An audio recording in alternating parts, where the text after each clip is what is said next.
what I've done is I created a 5-step plan, which Mhm. is super easy for everybody to remember. And Great. each part of the plan has got one thing that you have to do. And the good news is none of it will cost you $1. Love Okay. it. So you already Mhm. learned the first one. So step number 1 is to wake up at one time. So Okay. you pick your time. I'd prefer it based on your chronotype. Mhm. Step number 1 is one wake up time. Step Okay. number 2, you've also already heard, stop caffeine by 2 p.m., right? Now, Okay. I'm going to give you also another hint is you should hydrate before you caffeinate every morning. So if you are a listener and the first liquid that crosses your lips has got a little bit of caffeine in it, that is probably not what we Exactly. would advise. Right. We would advise for you to hydrate before you caffeinate. Many people don't know sleep in and of itself is a dehydrative event. People lose almost a full liter of water just from the humidity in your breath every night. So when you drink caffeine, which is of course a diuretic, I mean, don't get me wrong, it's got some liquid in there, but if it starts to make you pee, I mean, you're going to be a raisin by 11 o'clock, like you're going to Exactly. have no water left in your body. Right. So I tell people wait and hydrate before you caffeinate. Wait 90 minutes for your first cup of coffee. So Yep. that's the front end, and then stop at 2 o'clock as the back end. So that's step Right. number 2. Mhm. Step number 3 is on something we haven't talked about yet, alcohol. Yep. So we got to address it We gotta because address it. alcohol is the number 1 sleep aid in the world. More Exactly. people drink themselves to sleep every Yep. single night than any other single substance. And I'm Mhm. here to tell you, it is about the worst thing you could possibly do. Okay. Now, Yes. I'm not against alcohol drinking. I'm not a teetotaler. I'm not somebody who says no, Right. no alcohol, period. Mhm. However, everybody out there needs to understand that alcohol, while it makes you feel sleepy, it basically destroys stage 3 Correct. and 4 sleep. Now, just for folks to understand, stage 3 and 4 sleep is your physical restoration, okay? This is your wake up and feel great sleep. It's kind of like bringing your car into the body shop and getting the dents and the scratches pulled out, and this happens Fine. every night. And when you drink alcohol, there's no body work, okay? There's no repainting, right? You're just unconscious. You've Right. actually been anesthetized, if you want to know the truth of the matter. Mhm. That's really what an alcohol has done. It hasn't put you into a state of sleep. It's put you into basically a state of anesthetics or Right. anesthesia, right? Mhm. And we know that's not sleep, right? Exactly. We know that it's not restorative. It's not where we Mm-mm. want people to be. So if you want to drink, you want to stop, you want to limit your drinks to 2 drinks, and you want to stop drinking 3 hours before bed.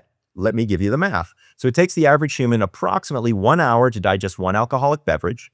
Right. So let's say it's 6:30, 7 o'clock, you're sitting down for dinner, glass of wine. Nothing wrong with a glass of wine. Have your glass of wine, right? Finish your glass of wine. Now have a glass of water, right? We want to balance the alcohol with hydration because, again, once you break the seal and start urinating, you're going to be peeing all night long. Right. Then you get your second glass of wine. Maybe you don't even drink the whole thing, maybe 3/4, right? Have a glass of water, and now you stop, right? And it should be approximately 3 hours before bed. So if you stop by, let's say, 7:30, right? By 10:30, you're good to go. You've been able to enjoy a glass of wine and a half or so with your meal, and it's Mhm. not having a massive effect on your sleep. Now, I Right. want to be clear. If you don't drink, it's better, okay? Like, let's just call it what it is, Thank all you for right? saying that. I appreciate that because I think it's important. We have Yeah. to tell patients, we have to tell people the truth about Yes.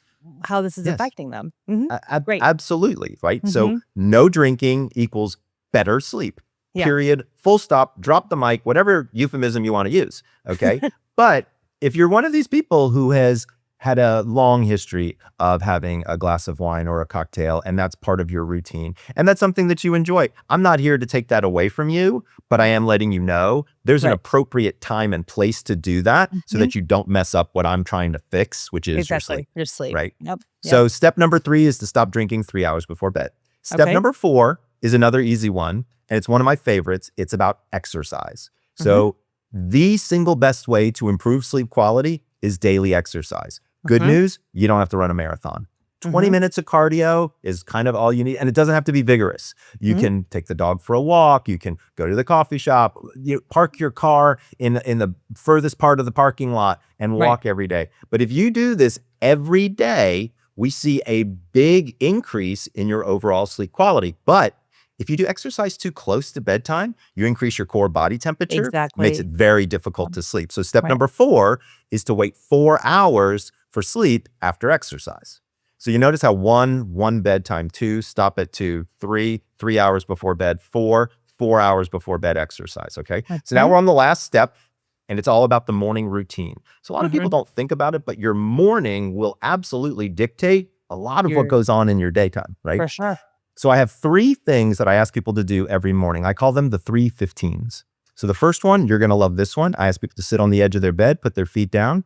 I just want 15 deep breaths. That's Yep. all I want. I just Love want to it. wake up the system, Mhm. bring you present, right? Get your head in the place where you need to be. Number Right. 2, you should have a bottle next to you with 15 ounces of water. We're gonna hydrate you whether you like it or not. Yep. Do me a favor, sip, don't gulp. Mhm. A lot of people, so I learned this it's very interesting. A lot of people don't realize this, but when you and you just hammer down a bunch of water, you basically just pee it out. You get very little absorption. You really have to pace it, Mhm. right? I tell people, think about like if you were a sponge. Like, when you go out in the morning in the kitchen and there's that sponge and it's kind of shrunk down, it's in this little Right. rectangle and it's hard as a rock. When you open up the faucet all the way, like Yeah. gulping water, The water. the water hits it and splashes right off. Right. But if you just open it up a little and you drops it, it starts to absorb and now you have a Right. useful tool, and we're the sponge. So Right. sip, don't gulp, right? Okay. So that's the second one. The third part is I want you to go outside and get 15 minutes of sunshine, right? Love it.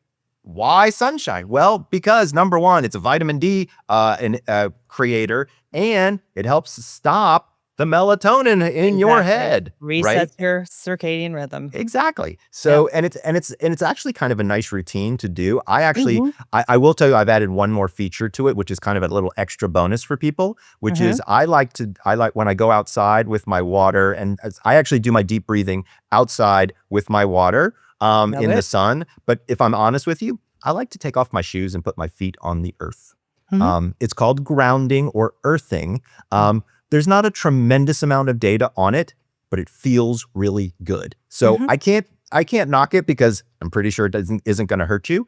Yeah. And it's nice to just have that kind of connection with nature or with Yep. the earth. Like you're Absolutely. getting the sun and then you kind of with your feet on the earth. I know I'm sounding all California woo woo right now, No, it's amazing. but you know what I'm talking about here. Yeah, It's absolutely. like becoming part of Yes. the universe every morning by having some sun and having some earth, and you're kind of in between.